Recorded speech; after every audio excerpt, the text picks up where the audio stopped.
Hello नमस्कार dear student, welcome to Success Career. यदि आप CITS यानी कि CTI करना चाह रहे हैं तो ये वीडियो आपके लिए इम्पोर्टेंट है। कृपया करके वीडियो को अंत तक बने रहिएगा। और इस वीडियो में मैं आपको जो बताने वाला हूँ, देखिए सभी इम्पोर्टेंट टॉपिक के बारे में डिस्कस करूंगा जो कि आप अगर CTI करना चाह रहे हैं तो ये जानकारी आपके पास अवश्य रहना चाहिए।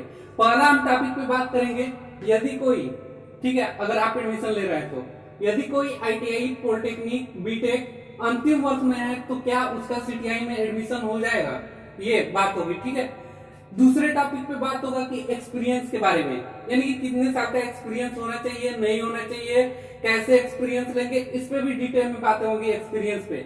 तीसरा टॉपिक जो डिस्कस होगा वो होगा पढ़ाई किस भाषा में होती है CTI में, यानी कि CTI जब आप करेंगे तो किस भाषा में आपको पढ़ना पड़ेगा, इंग्लिश, हिंदी या बंगाली, बात होगी कि पढ़ाई किस भाषा में होती है। तीसरा जो टॉपिक में बात होगा CTI अगर आप करना चाह रहे हैं तो एक NSTI से दूसरे NSTI में कैसे ट्रांसफर लेंगे। ठीक है, कैसे ट्रांसफर लेंगे आप लोग, अगर आप एक NSTI में CTI कर रहे हैं फिर दूसरे में कैसे ट्रांसफर लेंगे अगर आप CTI में एडमिशन लेने वाले हैं, तो ये भी बात करूंगा, डिस्कस करूंगा इस वीडियो के अंतर्गत। तीसरा मैं बात करूंगा स्पार्ट एडमिशन कैसे होगा। ठीक है, तो इस साल का जो भी एडमिशन आप लोग लेने वाले हैं तो कैसे स्पार्ट काउंसलिंग होती है, स्पार्ट एडमिशन कैसे होते हैं, ये भी बातें होंगी।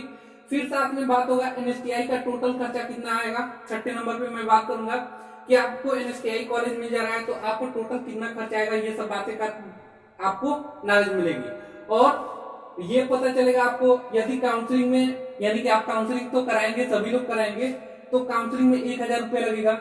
1000 रुपये वो क्या होगा उनसे 1000 रुपए का। ठीक है, यानी कि CTI कॉलेज नहीं मिलता है तो 1000 रुपए वापस होगा, यानी कि आपको अगर CTI कॉलेज नहीं मिल रहा है तो वो पैसा क्या होगा, वापस मिलेगा, नहीं मिलेगा। फर्स्ट काउंसलिंग के लिए आपने पैसा जमा कर दिया 1000 रुपए, तो सेकेंड काउंसलिंग में भी देना पड़ेगा। ये सभी बातें हम इस वीडियो में करने वाले हैं, तो कृपया करके अंत तक बने रहिएगा। सभी इंपॉर्टेंट चीजें हैं, आपको जानना जरूरी है। चलिए हम सबसे पहले बात करते हैं ITI, पॉलिटेक्निक और बीटेक। यदि आप CTI एंट्रेंस एग्जाम दिए हुए हैं, CTI एंट्रेंस एग्जाम हो गया है, रिजल्ट का वेट कर रहे हैं, और यदि आप ITI, पॉलिटेक्निक, बीटेक कर रहे हैं प्रेजेंट टाइम में, लास्ट ईयर का एग्जाम देना है या दे चुके हैं, बस रिजल्ट का इंतजार कर रहे हैं, तो उनका CTI में एडमिशन हो पाएगा कि नहीं। तो मैं बताऊं, अगर आप अंतिम वर्ष में, देखिए अगर आप ITI कर रहे हैं तो फर्स्ट ईयर छोड़कर अगर सेकेंड ईयर में लास्ट सेमेस्टर का या लास्ट ईयर का एग्जाम देने वाले हैं तो आपका CTI में एडमिशन मिल जाएगा। क्योंकि ऐसे स्टूडेंट जो लास्ट ईयर में है, अंतिम वर्ष में है, ITI कर रहे हो या पॉलिटेक्निक कर रहे हो या बीटेक कर रहे हो, वो एपियरिंग में आते हैं। एपियरिंग CTI मान्य करता है कि अगर आप एपियरिंग में है तो मेरा एंट्रेंस एग्जाम दे सकते हैं और डॉक्यूमेंट वेरिफिकेशन कराकर आप क्या करेंगे, एडमिशन ले सकते हैं। बात फर्स्ट है डॉक्यूमेंट वेरिफिकेशन में। तो डॉक्यूमेंट वेरिफिकेशन में क्या होता है कि आपको डॉक्यूमेंट चेकअप किया जाता है। तो डॉक्यूमेंट में तो आपको ITI और पॉलिटेक्निक या बीटेक एपियरिंग होगी तो आपको तो कुछ डॉक्यूमेंट मिला भी नहीं होगा, तो आपका डॉक्यूमेंट कैसे वेरिफिकेशन होगा। तो इसके लिए आप जिस कॉलेज से ITI, पॉलिटेक्निक और बीटेक कर रहे हैं तो वहां से एक प्रमाण पत्र लिखवाना होगा प्रिंसिपल से कि हम इस संस्था के छात्र हैं जिसका कार्यकाल जैसे 2017 से 2019 तक था या 2018 से 2020 तक था। ठीक है, एपियरिंग में होंगे तो 2020 होगा, 2018 से ITI कर रहे होंगे तो वो लिख देंगे कि ये हमारे छात्र के इस ट्रेड के छात्र हैं, कृपया इन्हें मतलब एडमिशन देने का कष्ट करें। मैं एक फॉर्मेट आपको स्क्रीन पे दिखा दे रहा हूं, देखिए ये फॉर्मेट है। फिर आपको एक आएगा अब बात एक्सपीरियंस के बारे में। एक्सपीरियंस क्या होता है, जब आप CTI कर लेंगे, ITI के बाद CTI कर लेंगे तो आपको 3 साल का एक्सपीरियंस की जरूरत पड़ेगा। यहाँ पे एक्सपीरियंस और डिटेल में आइए समझ लें। अगर मान लीजिए आपने ITI, पॉलिटेक्निक या बीटेक कर चुके हैं, अगर आप ITI करके 3 साल गवा चुके हैं, कहीं जॉब किए हुए हैं, अपने ट्रेड से संबंधित जॉब किए हुए हैं, तो वहां का 3 साल अगर आप जॉब कर चुके हैं तो उसका एक्सपीरियंस मान्य होगा। आपको CTI करने के बाद फिर से एक्सपीरियंस नहीं लेने होंगे। ये मैटर मैं कल फंसा था, आप लोगों को समझ में नहीं आ रहा था, फिर से मैं समझा दूं। अगर आप ITI कर चुके हैं और 3 साल कहीं जॉब कर रहे हैं, फिर आपका CTI में एडमिशन मन हुआ कि मैं कर लूं, तो 3 साल अगर आपका हो चुका है तो अगर आप 3 साल जहां पे जॉब किए हैं वहां से एक्सपीरियंस ले लीजिए। आप कंपनी में जॉब किए हो या ITI में कहीं भी कुछ भी है तो वहां से ले सकते हैं। और अगर आप ITI तुरंत करके यानी कि इसी साल की है या आपने कभी एक्सपीरियंस कहीं से नहीं ले पाया है, तो ITI के बाद CTI कर रहे हैं और करने के बाद आपको 3 साल का एक्सपीरियंस लेना होगा।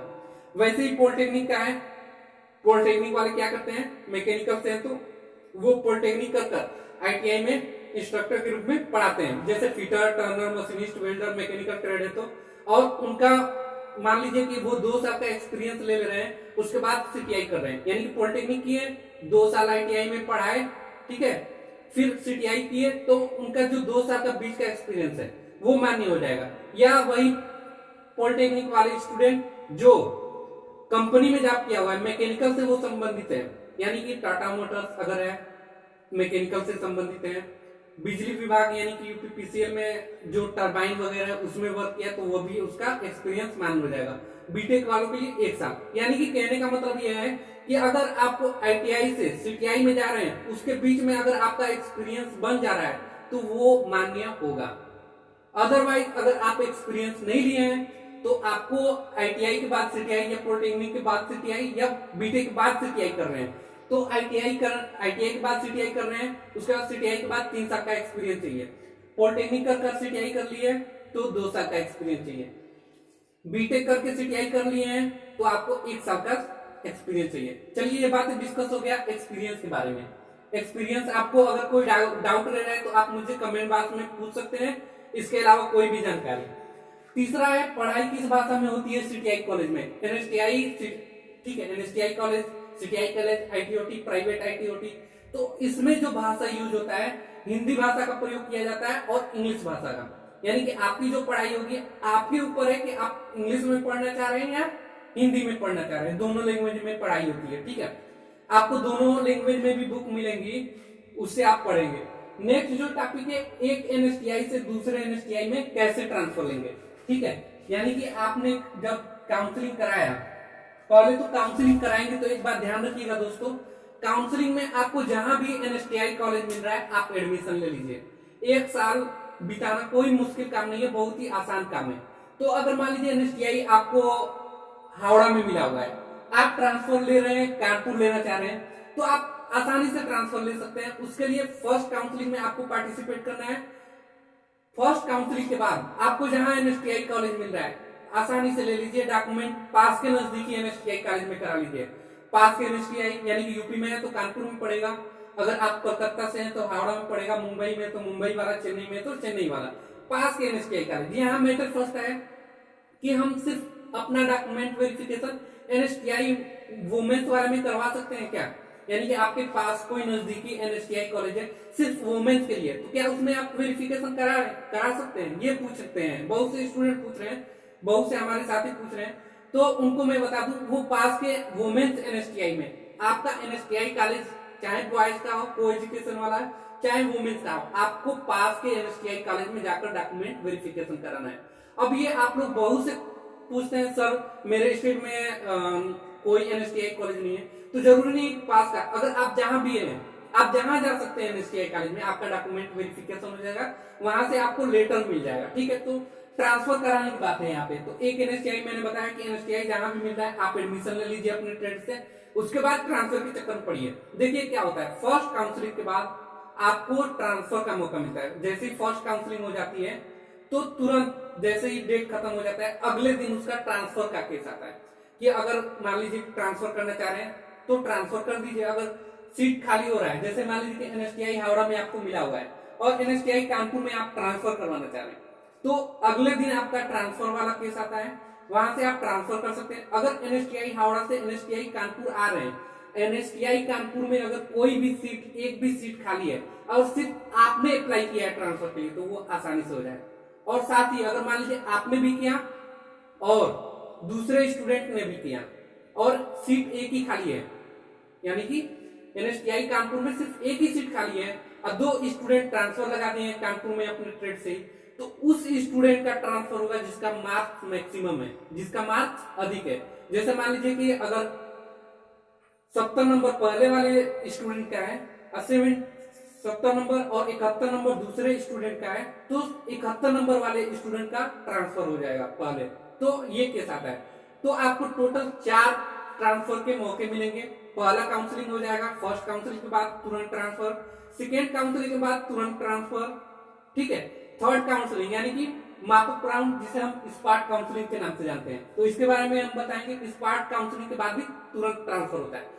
फिर आपका 15 दिन जैसे ही क्लासेस चल जाएगा, फिर एक बार ट्रांसफर होता है। ये सभी क्रियाएं आपके 1 महीने के अंदर हो जाएंगे, चारों ट्रांसफर, ठीक है। तो स्पॉट काउंसलिंग कैसे होता है? फर्स्ट काउंसलिंग, सेकेंड काउंसलिंग और स्पॉट काउंसलिंग यानी कि स्पॉट एडमिशन। स्पॉट एडमिशन कैसे लेंगे? जैसे मान लीजिए आपका ट्रेड कोई भी हो, आप फिटर ट्रेड से हैं और आपको पता है कि सारा काउंसलिंग हो गया, फर्स्ट काउंसलिंग, सेकेंड काउंसलिंग, अब स्पॉट काउंसलिंग होने वाला है।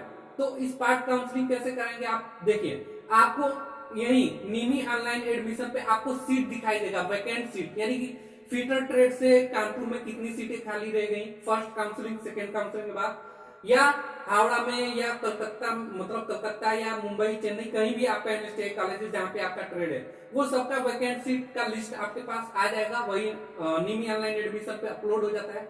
वहां आप चेक करके आप उस एनएसटीआई कॉलेज पे पहुंचे और जाकर अपने डॉक्यूमेंट लेकर जाइए, और वहां पे डायरेक्ट एडमिशन होता है।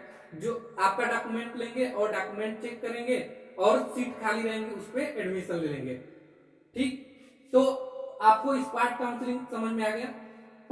नेक्स्ट है स्पॉट काउंसलिंग, आपको समझ में आ गया। कोई भी दिक्कत रह रहा है तो आप कमेंट बॉक्स में पूछ सकते हैं। नेक्स्ट है एनएसटीआई का टोटल खर्च कितना आएगा। देखिए, एनएसटीआई कॉलेज जो है सेंट्रल गवर्नमेंट की कॉलेज होती है, ठीक है।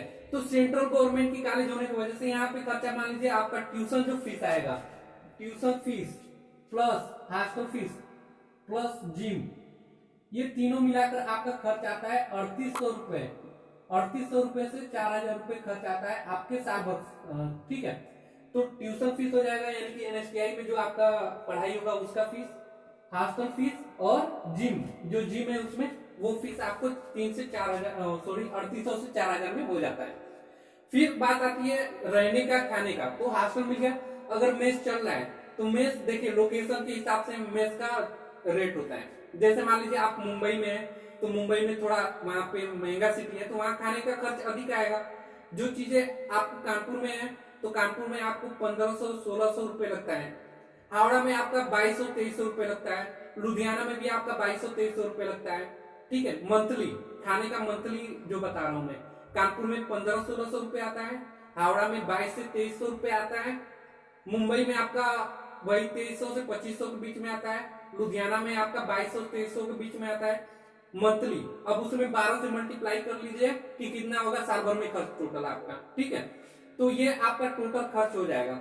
टोटल एक बार पेमेंट आपको कितना करना है, 3800 से 4000 रुपए जो साल भर की फीस होगी, उसमें कोई फीस नहीं देना है आपको कॉलेज को, और खाने पीने का हर मंथली लगेगा वो मेस वाले को देना है, क्योंकि मेस सरकारी नहीं होता, वो प्राइवेट वाले होते हैं जो आपको खिलाते पिलाते हैं, तो उनका खर्च देना पड़ेगा। तो मुश्किल से मैं बता ही दिया, 1500 से लेकर आपको 2200-2300 एक लिमिट में ही रहता है, ये मंथली खर्च आपको आएंगे अगर एनएसटीआई में एडमिशन ले रहे हैं। नेक्स्ट जो टॉपिक पे हम बात करने वाले हैं कि बहुत से स्टूडेंट पूछते हैं सर यदि काउंसलिंग में सीटीआई कॉलेज नहीं मिलता है तो 1000 रुपए वापस होगा या नहीं।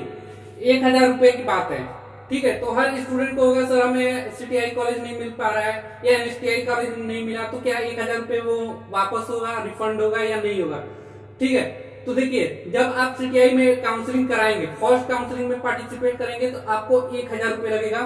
सेकेंड काउंसलिंग में करेंगे तो वो 1000 रुपए नहीं लगेगा। अगर पहले का फर्स्ट काउंसलिंग में आप 1000 रुपए दे चुके हैं तो आपको 1000 रुपए फिर दोबारा सेकेंड काउंसलिंग के लिए नहीं देना होगा, ठीक है। तो मेन मुद्दा है यहाँ पे, क्या 1000 रुपए जो है आपका फर्स्ट काउंसलिंग में अगर आपको कॉलेज नहीं मिला तो सेकेंड राउंड में भी काउंसलिंग में पार्टिसिपेट करिए, क्योंकि कभी कभी सेकेंड राउंड में क्या होता है, बहुत से स्टूडेंट छोड़ देते हैं, वो डॉक्यूमेंट वेरिफिकेशन ही नहीं कराते, तो सेकेंड काउंसलिंग में क्या होता है, मिल जाता है। तो फर्स्ट काउंसलिंग में आप दे चुके हैं 1000 रुपए, तो सेकेंड काउंसलिंग में या स्पॉट काउंसलिंग में आपको पैसे नहीं देने। हाँ, अगर फर्स्ट काउंसलिंग में नहीं दिया और आपने काउंसलिंग नहीं कराया तो सेकेंड काउंसलिंग कराने के लिए सोचने लगे तो उसमें भी 1000 रुपए देना है।